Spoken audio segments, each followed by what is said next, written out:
मैंने अपने मोहल्ले के 3-4 लड़कों को अपनी झूठी मोहब्बत के चक्कर में फंसा रखा था। उनसे मैं पैसे बटोरती रहती थी। एक दिन मेरी शादी मेरे पापा के दोस्त के बेटे से तय हो गई। शादी होने वाली थी, लेकिन शादी वाले दिन ही मेरे सारे आशिक मेरे घर आ गए और फिर मेरे पापा ने अपनी इज्जत बचाने के लिए मेरी शादी एक ऐसे आदमी से कर दी जिसे देखकर मेरी चीख निकल गई। मैं सदमे से बेहोश हो गई। मेरा नाम संजना है। मैंने एक गरीब घराने में आँख खोली। मेरे पापा शहर के किसी बंगले में माली थे और मेरी माँ सिलाई किया करती थी। हम 3 बहनें थे और 2 भाई थे। मेरा नंबर दूसरा था। मैं जिस घर से थी वहाँ 2 वक्त का खाना भी मुश्किल से मिलता। जैसे जैसे बड़ी होती गई इस गरीबी से मुझे नफरत भी बढ़ने लगी। कभी कभी तो मैं भगवान से शिकायत करती कि मुझे इस गरीबी में क्यों पैदा किया। मेरे सारे भाई बहन इस गरीबी भरी जिंदगी में खुश थे, मगर मैं खुश नहीं थी। मेरे सपने तो बहुत बड़े बड़े थे, और होते भी क्यों नहीं, मैं थी ही इतनी खूबसूरत। मेरी दादी कहा करती थी कि संजना को तो किसी महल में होना चाहिए था। कभी कभी मैं खुद भी सोचती कि ये छोटा सा घर मेरी शान के खिलाफ है। मैं बहन भाइयों में सबसे खूबसूरत थी, इसीलिए सबकी लाडली थी। मेरी खूबसूरती के पूरे ख़ानदान में और मोहल्ले में चर्चे थे। हमारे जानने वाला हर लड़का हमारे घर रिश्ता देने के लिए बेचैन था। हर कोई मुझसे शादी के सपने देखता था, मगर मैं अपनी खूबसूरती के नशे में चूर किसी को नज़र भर कर देखना भी पसंद नहीं करती थी। सहेलियों के साथ पढ़ने के बहाने घंटों घर से बाहर रहती थी। मैं बाकी 2 बहनों के उलट कुछ ज़्यादा ही नाजुक मिजाज थी। मैं स्कूल में गरीब लड़कियों को मुंह तक नहीं लगाती थी। अमीर लड़कियों से ही दोस्ती करती थी और उनके आगे पीछे घूमती फिरती और उनकी तरह उठने बैठने रहने की कोशिश करती। जब मैं अपनी अमीर सहेलियों को देखती तो मेरे दिल में एक हुक उठती कि काश मैं भी इनकी तरह अमीर होती। मेरे पास भी ढेर सारी दौलत होती। मैं बड़ी बड़ी गाड़ियों में घूमती। मेरे आगे पीछे भी नौकरों की लाइन रहती। रोजाना अपने दिमाग में नए नए तरीके लाती कैसे मैं रातों रात अमीर हो जाऊं और इस डिब्बे जैसे घर से मुझे छुटकारा मिले। लेकिन हर बार मुझे नाकामी का मुंह देखना पड़ता। एक दिन अपनी गरीबी से तंग आकर मैंने अपने स्कूल के पास एक दुकान वाले से दोस्ती कर ली। उसका ये फ़ायदा हुआ कि आए दिन उसकी दुकान से फ्री में सामान लेने लगी। फिर धीरे धीरे मैंने स्कूल के आसपास और मोहल्ले के लड़कों से दोस्ती करना शुरू कर दी। मैं सब लड़कों से झूठी मोहब्बत के दावे करती, स्कूल से छुट्टी करती और एक एक करके उन लड़कों के साथ घूमने जाती। लड़कों से अपने शौक पूरे करवाती। लड़कों के द्वारा दिए हुए उपहारों को मैं अपने घर वालों से छुपा देती थी। मेरे घर में मेरे भाई बहन एक एक चीज़ को तरस तरस कर खाते थे और मैं अपने बॉयफ्रेंड्स के साथ खूब मौज मस्ती करती। खूब पिज्ज़ा बर्गर आइसक्रीम के मज़े उड़ाती। मतलब पूरा होने पर मैं पुराने लड़कों को छोड़ देती और नए लड़कों से दोस्ती कर लेती। लेकिन एक बार एक लड़का तो मेरे प्यार में पागल ही हो गया था। वो रो रो कर मुझसे अपने प्यार की भीख मांगता रहता। कहता, संजना, मैं तुमसे सच्चा प्यार करता हूँ, मुझे इस तरह मत ठुकराओ, मैं तुम्हारे बिना मर जाऊंगा। लेकिन मैंने उस लड़के की एक ना सुनी। और एक बार को मैं सोच भी लेती अगर वो अमीर होता। वो अमीर तो था, लेकिन गांव का अमीर था। गांव में उसकी बहुत सारी ज़मीन थी। हमारे मोहल्ले में अपनी बहन के घर आया हुआ था। लेकिन मुझे तो कोई बड़ा हाथ मारना था, कोई बिजनेसमैन फंसाना था। कुछ ऐसा करना था कि ये 2 टके के गरीब आशिकों से मेरी जान छूट जाए। मैंने उस लड़के को धमकाया था और कहा था, अगर अब वो दोबारा मेरे पीछे आया तो मैं शोर मचा दूंगी कि ये मुझे छेड़ रहा था। उस समय मैं केवल 10th क्लास में थी और अभी से मेरे दिमाग में ये खुराफातें आने लगी थीं। उसके बाद वो लड़का कभी नज़र नहीं आया। मैंने भी सूखा सांस लिया। 10वीं के बाद मैंने जिद करके कॉलेज में एडमिशन ले लिया। हालांकि मेरे घर के ये हालात नहीं थे कि मैं आगे पढ़ाई जारी रखती। कॉलेज की रंगीन दुनिया ने मेरे सपनों को और भी बढ़ा दिया। अब तो मुझे और भी बढ़ावा मिला कि कैसे किसी अमीर घर के लड़के को फंसाकर अमीर बना जा सकता है। मेरी सारी सहेलियां भी ऐसे ही करती थीं। मैं ऐसे ही किसी अमीर लड़के की तलाश में थी और फिर भगवान ने मुझे ये मौका जल्दी ही दे दिया।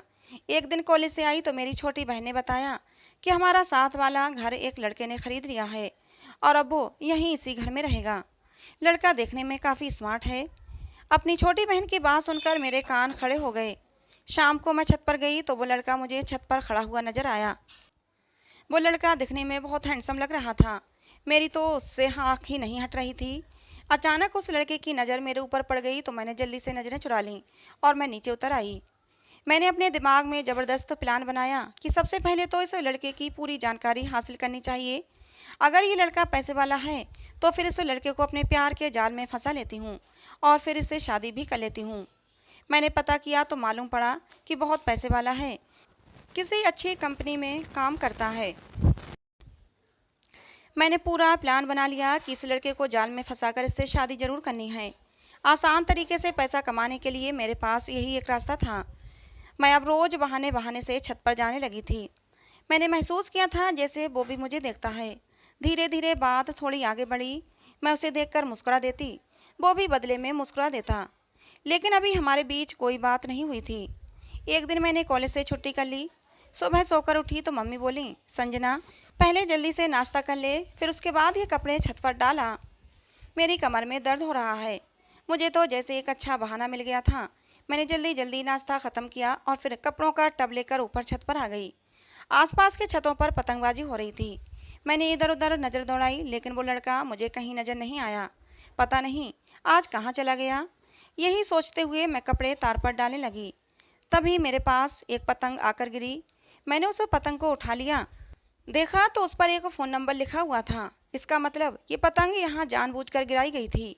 मैंने आसपास नज़र दौड़ाई, लेकिन मुझे कोई नज़र नहीं आया। मैंने जल्दी से वो नंबर नोट किया और पतंग फाड़ दी और नीचे उतर आई। मेरा दिल जोरों से धड़क रहा था।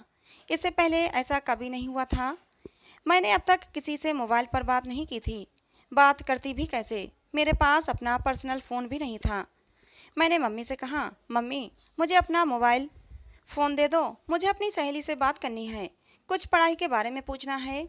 मम्मी ने अपना फ़ोन मेरी तरफ बढ़ा दिया और मैं फ़ोन को लेकर जल्दी से अंदर कमरे में आ गई और दरवाज़ा अंदर से बंद कर लिया। मैंने जल्दी जल्दी पतंग वाला नंबर डायल किया। दूसरी तरफ से एक गंभीर मर्दाना आवाज़ उभरी। इंट्रोडक्शन के बाद पता चला कि जी हाँ, ये तो वही लड़का था। मैं खुश हो गई कि चलो शिकार जाल में फंस गया। अब ऐसा रोज़ ही होने लगा। मैं रोज़ रोहित से फ़ोन पर बात करती। कभी पढ़ाई के बहाने फ़ोन ले लेती तो कभी मम्मी के पास से चुपके से फ़ोन उठा लाती और कमरे में बंद हो जाती। पहले मैं हर वक्त दुखी रहती थी, अब खुश रहने लगी थी। पढ़ाई पर से मेरा ध्यान अब हटने लगा था। एक बार उसने मुझसे मिलने की इच्छा जताई तो मैं फ़ौरन मान गई। तय ये हुआ कि कॉलेज की छुट्टी होने तक का सारा समय हम दोनों साथ में रहेंगे। सुबह मैं जल्दी ही उठ गई और मन लगाकर तैयार हुई। मुझे इतने अच्छे से तैयार होते देखकर मेरी बहन और मेरी माँ ने मुझसे पूछा, इतना तैयार होकर कॉलेज क्यों जा रही हो? तो मैंने उनसे कह दिया कि कॉलेज में फंक्शन है, इसीलिए तैयार हो रही हूँ। और फिर जैसा कि तय हुआ था, कॉलेज के गेट पर पहुँचते ही रोहित मुझे मिल गया और मैं उसके साथ चली गई। रोहित ने मुझे खूब सारी शॉपिंग कराई थी। रोहित मेरी खूबसूरती की तारीफ़ें करता जा रहा था। कहने लगा, संजना तुम्हारे हुस्न ने तो मुझे घायल कर दिया है। रोहित ने मुझे एक मोबाइल फ़ोन लेकर दिया। छुट्टी का टाइम हो रहा था, इसलिए मैं घर जाने के लिए उठ खड़ी हुई। रोहित ने मेरा हाथ पकड़ लिया। कहने लगा, अभी तो मन भी नहीं भरा और तुम जा रही हो। मैंने रोहित को कुछ अदाएं दिखाते हुए और उसे रिझाते हुए कहा, रोहित मैं भी तुम्हारे बिना कहाँ चैन से रह पाती हूँ, लेकिन ये दूरी कुछ दिनों की दूरी है। रोहित तुम ऐसा करो, जल्दी से शादी कर लो, फिर हम दोनों साथ साथ रहेंगे। रोहित ने मेरे हाथों को चूमते हुए कहा, हाँ जान, बहुत ही जल्द वो दिन आएगा जब मन के साथ साथ हमारा तन भी एक होगा। फिर मैं घर आ गई। मैंने रोहित के द्वारा दी गई सारी शॉपिंग को अलमारी में छुपा दिया। अब मेरे पास मोबाइल फ़ोन था तो रोहित से और भी ज़्यादा बातें होने लगीं। उन्हीं दिनों मेरी बहन की शादी मम्मी के दोस्त के बेटे से हो गई, जिसकी एक छोटी सी किराने की दुकान थी। दीदी की शादी के हंगामे ठंडे पड़े तो घर में मेरी शादी की चर्चाएं होने लगीं। लेकिन जब भी मेरी शादी की चर्चा होती, मैं साफ मना कर देती कि मुझे अभी शादी नहीं करनी। मैं रोहित को पूरी तरह से शीशे में उतार कर उसे शादी के लिए राजी कर रही थी। एक दिन दीदी से मिलने उनके घर गई तो वहाँ एक लड़के को देखते ही मेरा बेईमान दिल फिर से बेईमानी कर बैठा। बहुत ही हैंडसम लड़का था, देखने में भी बहुत अमीर लग रहा था। दीदी से पूछा तो बताया, ये तुम्हारे जीजू का दोस्त है, बहुत ही पैसे वाला है, इसके बाप का बहुत बड़ा बिजनेस है और उस बिजनेस में ये उनका हाथ बटाता है। दीदी के मुंह से इतना सुनना था कि मैंने अपने मन में फ़ौरन इरादा बना लिया कि शादी करनी है तो इसी लड़के से करनी है। अब मैं रोहित से कतराने लगी थी। रोहित मुझे फ़ोन करता तो बस हूँ हाँ में जवाब देकर फ़ोन बंद कर देती। मिलने के लिए बुलाता तो बहाने बना देती। रोहित भी शायद अब भाप गया था कि मैंने उसके साथ झूठी मोहब्बत का ड्रामा किया था, लेकिन फिर भी रोहित मुझे छोड़ने पर बिल्कुल भी राजी नहीं था। वो मुझसे शादी करना चाहता था, लेकिन मैं उसे टाल रही थी। मैं बहाने बहाने से दीदी के घर जाती और दो दो दिन तक वहीं रुकी रहती। जीजू की और उस लड़के नीलेश की बहुत गहरी दोस्ती थी, इसलिए दीदी के घर नीलेश का आना जाना लगा रहता था। तब मैं हर वक्त नीलेश के आसपास मंडराती रहती, अपनी अदाओं से अपने हुस्न का जादू नीलेश पर चलाती रहती। धीरे धीरे नीलेश मेरे हुस्न का दीवाना हो गया। हम दोनों एक दूसरे से आपस में बातचीत करने लगे। नीलेश पर मेरे हुस्न का जादू ऐसा चला कि कुछ ही दिनों में उसने अपने माता पिता को मेरे घर अपना रिश्ता लेकर भेज दिया। मम्मी पापा को तो यकीन ही नहीं हो रहा था कि इतने बड़े बिजनेसमैन का रिश्ता मेरे लिए आया है। खैर, इस रिश्ते को ओके कर लिया गया। घर में शादी की तैयारियां चलने लगीं, लेकिन मुझे रोहित का डर था। अगर रोहित को पता चल जाता तो वो बखेड़ा खड़ा कर देता। लेकिन किसी भी तरह इस शादी में विघ्न मैं डालना नहीं चाहती थी। लेकिन ये तो जाहिर था कि रोहित को सब कुछ पता चल जाता, क्योंकि वो मेरे घर के बराबर में ही रहता था। मैंने अपनी भरपूर कोशिश की कि रोहित को पता न चले, लेकिन एक दिन उसे पता चल ही गया। उसने मुझे फ़ोन किया और गुस्से में कहने लगा कि मैंने सुना है तुम्हारा किसी अमीर घर में रिश्ता हो गया है और शादी भी होने वाली है। मैंने रोहित को झूठ बोल दिया कि मेरा रिश्ता नहीं हुआ, मेरी छोटी बहन का रिश्ता हुआ है। मेरी बात सुनकर रोहित थोड़ा ठंडा पड़ा। कहने लगा, संजना, मैं तुमसे सच में शादी करना चाहता हूँ। अगर तुमने किसी और के बारे में सोचा भी तो मैं तुम्हारे घर वालों को सब कुछ सच सच बता दूंगा। ऐसे ही रोहित से बहाने करते करते मेरी शादी का दिन भी करीब आ गया। मेरे दिल में खौफ बढ़ने लगा था कि अगर उसे पता चल गया तो क्या होगा। उसकी दी गई धमकी से मुझे बहुत तो डर महसूस होता था। मैंने घर से भी निकलना बंद कर दिया। एक दिन नीलेश अपनी बहन के साथ हमारे घर आया। नीलेश मुझे शादी की शॉपिंग पर ले जाना चाहता था। नीलेश के साथ जाने के लिए मैं खुशी खुशी तैयार हो गई। एक दुकान पर हम कपड़े खरीद रहे थे कि तभी रोहित ने मुझे नीलेश के साथ देख लिया। इससे पहले कि रोहित मेरे पास आता, मैं जल्दी से नीलेश को लेकर दूसरी दुकान में घुस गई। शॉपिंग के दौरान ही रोहित मुझे बार बार फ़ोन किए जा रहा था। मुझे बहुत डर लग रहा था, अगर रोहित नीलेश के सामने आ जाता तो मेरा सब बना बनाया खेल बिगड़ जाता।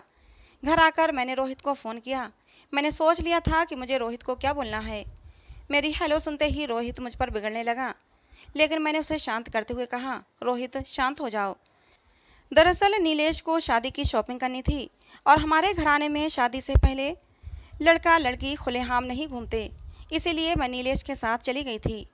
रोहित ने मेरी बात पर विश्वास कर लिया। मैंने रोहित को विश्वास में तो ले लिया था, लेकिन मैं अंदर से बहुत ज़्यादा डर गई थी। अगर रोहित ने मेरे घर वालों को सब कुछ बता दिया तो मेरी तो शामत ही आ जाती। मेरे मम्मी पापा गरीब जरूर थे, लेकिन गैरतमंद बहुत थे। वो तो मुझे जान से ही मार देते। जैसे जैसे मेरी शादी का दिन पास आ रहा था, वैसे वैसे मेरी परेशानी भी बढ़ रही थी। कहीं सच में रोहित मेरी शादी में बखेड़ा खड़ा ना कर दे।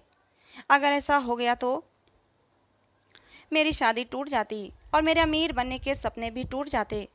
रोहित से बचने का और नीलेश से शादी करने का मैंने एक बहुत ही अच्छा प्लान बनाया। मैंने रोहित को फ़ोन किया और कहा कि मेरे घर वाले मेरी छोटी बहन के साथ मेरी भी शादी कर रहे हैं।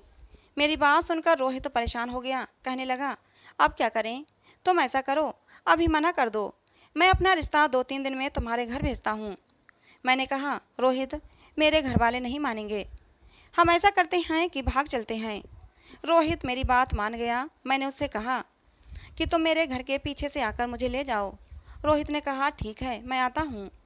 रोहित का फ़ोन काटने के तुरंत बाद मैंने अपनी छोटी बहन के पास गई और कहने लगी, सीमा, प्लीज़ तुम ये मेरे कपड़े पहन लो और ये चादर ओढ़कर घर के पिछवाड़े चली जाओ।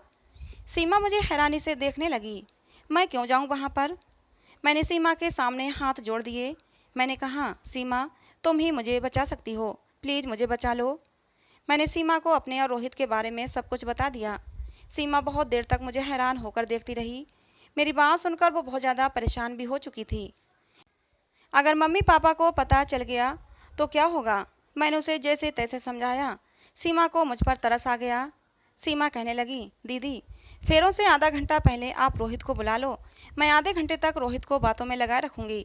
तब तक आप दोनों की शादी हो जाएगी और फिर बाद की बाद में देखी जाएगी। फिलहाल मुझे सीमा की बात पसंद आई। सीमा मेरे कपड़े पहनकर और एक बड़ी सी चादर ओढ़कर घर के पीछे चली गई। अभी सीमा को गए कुछ ही देर हुई थी कि बाहर शोर होने लगा। शायद मेरे ससुराल वाले जल्दी से फेरे करवाकर विदाई के लिए जोर डाल रहे थे। थोड़ी देर में पंडित जी मंडप में बैठ चुके थे और फिर दूल्हा भी आ गया। नीलेश के चेहरे पर सेहरा पड़ा हुआ था। मुझे बहुत अजीब लगा।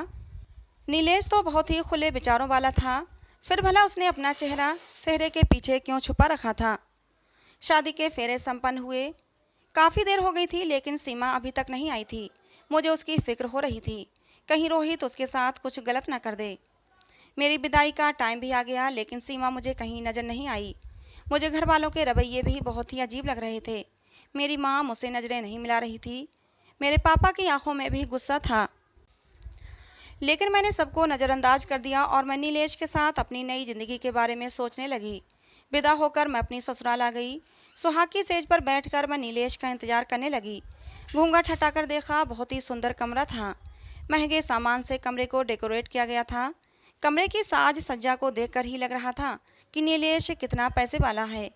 मुझे अपनी किस्मत पर गर्व होने लगा। तभी मुझे किसी के आने की आहट हुई तो मैंने जल्दी से घूंघट में चेहरा कर लिया। नीलेश दरवाज़ा खोलकर अंदर आ गया। वो मेरे पास आकर बैठ गया और उसने मेरा घूंघट हटा दिया। लेकिन जैसे ही आने वाले इंसान ने मेरा घूंघट हटाया और उस पर मेरी नज़र पड़ी तो मेरी चीख निकल गई, क्योंकि वो नीलेश तो बिल्कुल भी नहीं था और ना ही रोहित था। चीख मारकर मैं बेड से नीचे उतर गई और उससे पूछा, कौन हो तुम? मेरे चीखने से वो लड़का बहुत ज़्यादा डर गया था। कहने लगा, मैं तुम्हारा दूल्हा हूँ, तुम मेरी दुल्हन हो। तुम संजना हो ना, मेरी संजना। उस लड़के के बोलने के अंदाज से मैं फ़ौरन भाप गई कि ये लड़का अब नॉर्मल है। मेरे सिर पर तो आसमान ही गिर पड़ा था। ये कैसा मजाक किया था मेरे घर वालों ने मेरे साथ। नीलेश के बजाय पागल लड़के के साथ मेरी शादी क्यों कर दी थी।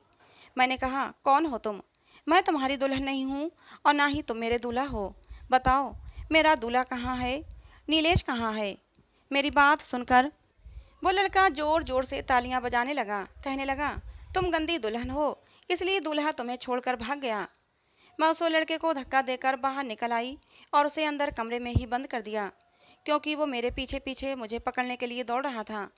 मैंने सारे कमरे देख डाले लेकिन घर में कोई नहीं था। इतने बड़े घर में मैं और वो पागल लड़का था, सोचकर ही मैं कांपने लगी। मैंने जोर से चीख कर कहा, कोई है? तभी एक अधेड़ उम्र औरत निकलकर सामने आई। कहने लगी, बीबी जी, आपको क्या चाहिए? वो औरत शायद घर की नौकरानी थी। मैंने कहा, मैं यहाँ कैसे आई? मेरी तो शादी हुई थी। वो औरत कहने लगी, बीबी जी, आपकी हमारे छोटे साहब से ही तो शादी हुई है, अब आप हमारी छोटी मालकिन हैं। उस औरत की बात सुनकर मैं गेट की तरफ भागी। मैं यहाँ से निकल जाना चाहती थी। मेरा दम घुट रहा था, लेकिन मेन गेट पर बड़ा सा ताला मेरा मुंह चिढ़ा रहा था। मैं सर पकड़कर वहीं बैठ गई। वो औरत बोली, बीबी जी, छोटे साहब की बड़ी बहन ने ये ताला लगवाया है। उन्होंने कहा था कि आप यहाँ से कहीं नहीं जाएंगी। मैंने जल्दी से उस औरत से उसका फ़ोन मांगा और अपने घर नंबर डायल किया, लेकिन मेरी आवाज़ सुनते ही मेरी माँ मुझ पर बरस पड़ी। शर्म नहीं आती तुझे? खबरदार जो दोबारा फ़ोन किया तो तू हमारे लिए मर गई है और हम तेरे लिए मर गए हैं। अरे, तूने तो अपने बाप को समाज में सर उठाकर चलने के काबिल नहीं छोड़ा। तो जैसी औलाद भगवान किसी को न दे। ये कहकर मम्मी रोने लगी थीं और उन्होंने फ़ोन काट दिया। मुझे कुछ भी समझ नहीं आ रहा था, ये सब क्या हो रहा है। मैंने अपनी दीदी को फ़ोन लगाया। दीदी भी उधर गुस्से में भरी बैठी थीं। कहने लगी, संजना, तूने हम सबकी नाक कटवा दी। मैं अपनी ससुराल में किसी से आंख उठाकर बात नहीं कर पा रही हूँ। तुझे पता है तेरे जीजा और नीलेश की कितनी अच्छी दोस्ती थी। उनकी दोस्ती में भी दरार आ गई थी। दीदी की बातें सुनकर मुझे और भी ज़्यादा घबराहट होने लगी थी। मैं बोली, दीदी प्लीज़ मुझसे बात तो करो, मैं घुट घुट कर मर जाऊंगी। और सीमा कैसी है? प्लीज़ मुझे बताओ, सीमा ठीक तो है ना? हाँ, सीमा बिल्कुल ठीक है, लेकिन जो तुमने उसके साथ किया था उसके चलते उसका ठीक होना बहुत बड़ी बात है। लेकिन शायद वो मासूम थी, इसलिए भगवान को उस पर दया आ गई और वो बच गई। तुमने अपने हिस्से की बदनामी सीमा के हिस्से में डालना चाहिए थी, लेकिन भगवान की लाठी बेआवाज़ होती है। उसने तुम्हारे हिस्से की खुशियाँ सीमा को दे दी। अब वो अपनी ज़िंदगी में खुश है। मैं रोने लगी। दीदी प्लीज़ मुझे और मत तड़पाओ। बताओ मेरे साथ क्या हुआ है। मेरी शादी उस पागल लड़के से क्यों कर दी गई? मेरी शादी तो नीलेश से होने वाली थी। दीदी बोली, अपने कारनामे सुनना ही चाहती हो तो सुनो। जब तुमने रोहित के पास सीमा को खुद के कपड़ों में भेजा था तो सीमा वहाँ खड़ी रोहित का इंतजार कर रही थी। थोड़ी ही देर में रोहित वहाँ पर आ गया था। सीमा ने अपना चेहरा छुपा रखा था। पहले तो रोहित ने यही समझा कि ये संजना है, लेकिन बाद में उसे पता चल गया कि ये संजना नहीं, सीमा है। और फिर भी रोहित उसके साथ बदतमीजी करने लगा। कहने लगा, तुम्हारी बहन ने मुझे धोखा दिया है, अब उसकी सजा तुम्हें मिलेगी। रोहित ने सीमा को जबरदस्ती बाहों में भर लिया। सीमा अपने बचाव के लिए जोर जोर से चीखने लगी। उसके चीखने की आवाज़ सुनकर नीलेश वहां पहुंच गया। नीलेश ने सीमा को रोहित से बचा लिया और रोहित को बहुत मारा। पिटने के बाद रोहित ने तुम्हारी सारी सच्चाई नीलेश को बता दी। तुम्हारी कुछ फोटोज रोहित के पास थीं और कुछ कॉल रिकॉर्डिंग थी, वो सब रोहित ने नीलेश को दिखा दी। सीमा से पूछने पर भी सीमा ने यही बताया कि हाँ, संजना दीदी के कहने पर ही मैं यहाँ आई थी। अब तो शक की कोई गुंजाइश नहीं थी। शोर सुनकर सब लोग वहीं पर इकट्ठे हो गए थे। नीलेश ने सबके सामने ऐलान कर दिया कि मैं संजना से शादी नहीं करूँगा। पापा को इतना गहरा सदमा लगा कि वो सीने पर हाथ रखकर वहीं बैठते चले गए। नीलेश बहुत ही अच्छा लड़का है, उसे पापा की हालत देखी नहीं गई। उसने पापा को संभाला और कहा, अंकल आप टेंशन न लें, मैं आपकी बेटी से ज़रूर शादी करूँगा, लेकिन संजना से नहीं, सीमा से। मैं सीमा से शादी करना चाहता हूँ। इस तरह सीमा और नीलेश की शादी हो गई और तुम्हारी शादी अभिषेक से कर दी गई। अभिषेक की बहन ने खुद आगे बढ़कर तुम्हारा हाथ अभिषेक के लिए मांगा था। हालांकि सबको पता था कि अभिषेक अब नॉर्मल है, फिर भी अभिषेक के साथ तुम्हारी शादी कर दी गई, क्योंकि तुमने जो किया था उसके लिए तुम्हें सज़ा मिलना ज़रूरी थी। संजना, मैंने सब कुछ तुम्हें बता दिया है, अब आगे से मुझे फ़ोन मत करना। तुम्हारा और मेरा रिश्ता हमेशा हमेशा के लिए ख़त्म। अगर ये बात तुम्हारे जीजू को पता चली कि मैं तुमसे बात करती हूँ तो वो मुझे घर से निकाल देंगे, इसलिए प्लीज़ मुझे दोबारा कॉल मत करना। ये कहकर दीदी ने फ़ोन काट दिया और मैं वहीं सर पकड़कर बैठ गई। मैं रोना चाहती थी, चीखना चाहती थी, लेकिन मेरे गले से आवाज़ नहीं निकल रही थी। बेआवाज़ मेरी आंखों से आंसू बह रहे थे। मैं वहीं सोफे पर पड़े पड़े सो गई। सुबह मुझे किसी ने कंधे से पकड़कर उठाया तो मैं हड़बड़ाकर उठ बैठी। ठीक सामने एक औरत खड़ी थी। कहने लगी, मैं तुम्हारी बड़ी ननद हूँ, मैंने ही अपने छोटे भाई से तुम्हारी शादी करवाई है। मैं चीख पड़ी, आपको शर्म नहीं आई अपने अबनॉर्मल भाई की शादी मुझ जैसी खूबसूरत लड़की से करवाते हुए? मेरी बात सुनकर वो औरत ज़ोर ज़ोर से हंसने लगी।